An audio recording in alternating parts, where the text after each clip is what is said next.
அருகே கூரைநாடு காசுக்கார செட்டி தெருவில் அமைந்துள்ள செல்வ விநாயகர் கோவிலில் மகா கும்பாபிஷேகம். திரளான பக்தர்கள் பங்கேற்று வழிபாடு நடத்தினர். மயிலாடுதுறை மாவட்டம் மயிலாடுதுறை கூரைநாடு காசுக்கார செட்டி தெருவில் செல்வ விநாயகர் கோவில் அமைந்துள்ளது. இப்பகுதி மக்கள் அனைவராலும் வழிபடக்கூடிய இக்கோவிலில் 12 ஆண்டுகளுக்கு பிறகு மகா கும்பாபிஷேகம் இன்று வெகு விமர்சையாக நடைபெற்றது. விழா கடந்த 10ஆம் தேதி விக்னேஸ்வர பூஜை, கணபதி ஹோமத்துடன் தொடங்கி 4 கால யாகசாலை பூஜைகள் நடத்தப்பட்டன.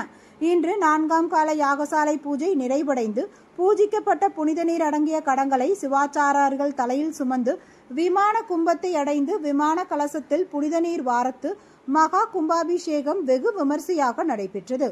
ஏராளமான பக்தர்கள் கலந்து கொண்டு வழிபாடு நடத்தினர்.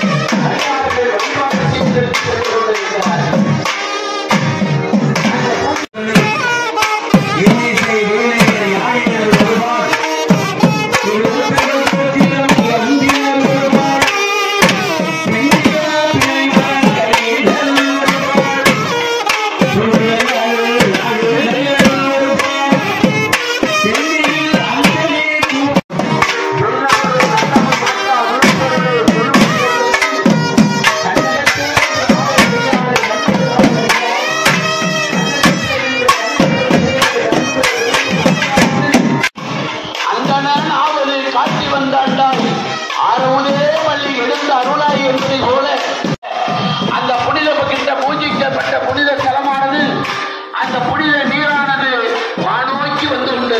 பெருமானுடைய எல்லா நிலையிலும் அருளாக்கி கொண்டிருக்கக்கூடிய பரம்பொருளை அந்த சக்தி எப்படி வருகிறது என்று சொன்னால் அந்த கோலத்திலே இருக்கக்கூடிய ஆற்றல் தான் அந்த கோபுரத்துக்கு உள்ளே வருகிறது. சொல்லக்கூடிய 4 வேதங்களை அங்கே அவர்கள் பாராயணம் செய்கிறார்கள்.